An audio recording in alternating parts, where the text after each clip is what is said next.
On December 16, 2020, Major League Baseball made an announcement following the 100th anniversary of the starting of the Negro Leagues that the Negro League stats would count as record in Major League Baseball, giving validity to the league that had only started due to segregation and produced some of the greatest players that we may have never heard of. Today we're going to dive into how this happened and the quality of the Negro Leagues today on Daily Sports History.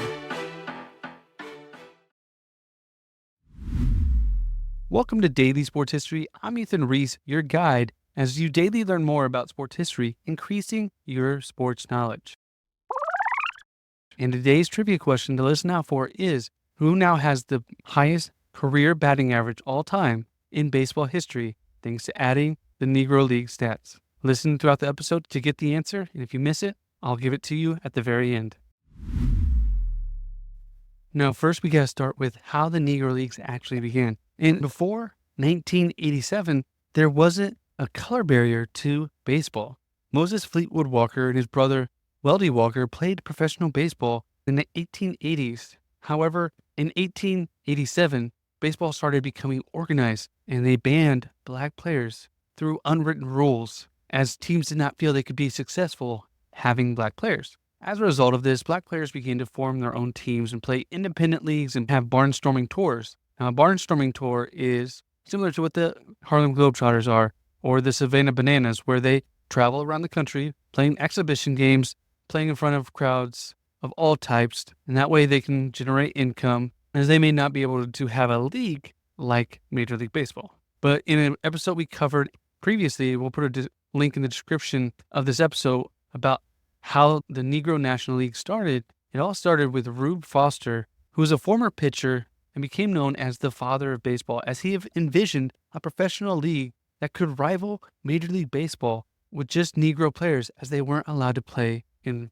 the major leagues. Now, he struggled with this concept, especially financially, as it was the 1920s, which was great until the Great Depression, and you were dealing with black players who couldn't get paid as much, who people wouldn't pay as much to see the black players, and it was just financially hard. But over time, they did develop some stable teams, such as the Chicago American Giants and the Kansas City Monarchs, who's best known for having Jackie Robinson on their team before he integrated into baseball. And as they continued to grow this league, players began to become better equipped to play, and the games on the field played better. Now, one thing you will notice if you do dive into these stats, and we'll put a link into all the stats that have been integrated into baseball now, they don't play as many games, as it was more of a financial burden on them, and we don't have stats on every game. But so how did Major League Baseball decide to let these stats be included into the official stats? Well, the main reason was led by Steamhead Negro's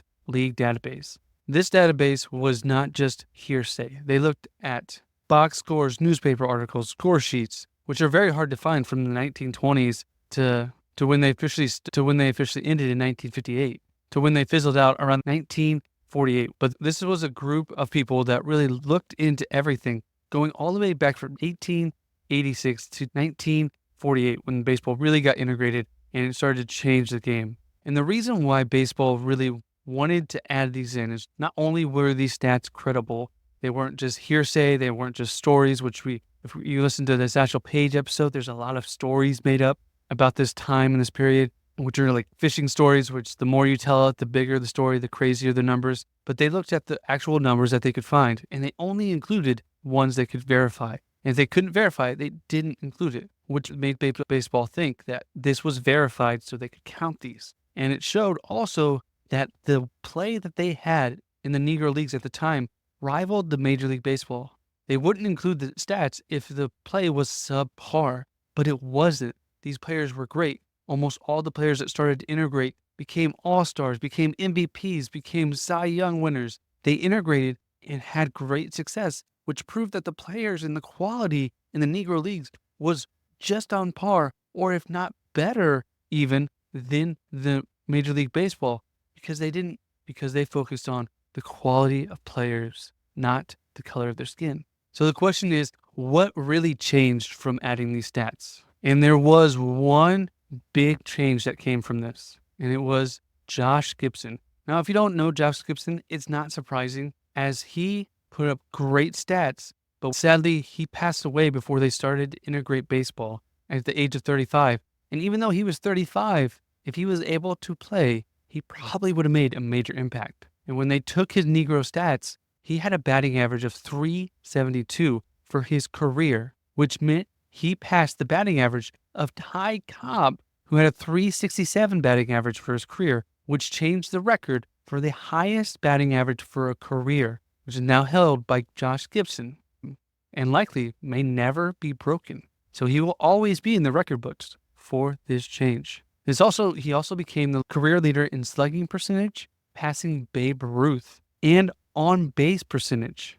Josh Gibson was a player we need to cover in a future episode, and we will, as he played fantastic, as he was a 12-time All-Star in the Negro Leagues, playing from 1930 to 1946, and is included in the Pirates Hall of Fame as well as the Washington National Ring of Honors. And in 1972, he was actually inducted into the Pro Baseball Hall of Fame, and now his stats are also on display. Other changes that happened is players like Willie Mays, who started in the Negro Leagues and made it to the majors, increased his batting total, moving him up. The hits total increased his hit total, moving him up. And Satchel Paige, who we covered on our previous episode, only had 28 wins to his name before this change, was able to move it all the way up to 125 wins. Now you'll notice most of these are percentages. Most of these changes, such as Josh Gibson's, were percentages as they didn't play as many games, as they would only play 60 to 80 games a season compared to over 100 played by Major League Baseball. So the total numbers weren't played, but it also increased a lot of other things. And Jackie Robinson himself actually increased his total hits because of his time played with the minors. So what this really changed was the perception of the Negro Leagues. As we look back, we now see how influential and how great the Negro League was back in the day. And now we have the chance to honor it. Now, it's estimated that only about 72% of the records from 1920 to 1948 were included in this amount, as they were the ones that could be substantiated. Because there's lots of games that didn't have news coverage, didn't have box scores, didn't have anything to confirm this. So there could have been more hits. There could have been even more. But they also had to scrutinize this, as there were games that had just half information, but they couldn't include the whole thing because they couldn't include what happened throughout the entire thing. So throughout all this, there was more than just the Negro National League. There was the Eastern Color League, the American Negro League, East-West League, the Negro Southern League, the Negro American League. But through all of this, though, and we mentioned barnstorming earlier, they did not include any of the barnstorming events as they were exhibitions. So there were many games and many things included in this change to the stats, but they were not included in every single aspect. Now, the fact that we had to have a Negro League at the time is pretty shocking by today's standards. Unfortunately, time has different stories, and things were different back then, sadly. If things would have been like today, we probably would have seen records that may have never be beaten, but we don't get that chance to go back. At least baseball went back and added these records to change the narrative and show how great this league was. So throughout the years, everyone else can know the same. And I want to thank you for listening to today's episode. If you want more baseball history, check out My Baseball History, where your host Dan takes you through all you need to know about baseball, and listen to this promo for his show. My Baseball History is a long-form interview podcast with and about the people who make baseball what it is. Whether it's a former player, coach, bat boy, historian, artist, or collector, on each episode, I'll talk to someone new who has some sort of association to the game. I'm your host, Dan Wallach, and you can follow along with me and my guest every episode through the pictures and links in the liner notes at shoelesspodcast.com, or listen to My Baseball History wherever you're listening right now. And we'll put a link in the description so you can check out the My Baseball History podcast. And if you enjoyed today's episode, please leave us a rating and review wherever you're listening. It really helps other people know how great the show is so they can come check it out as well. And we continue to grow and give you even more daily sports history.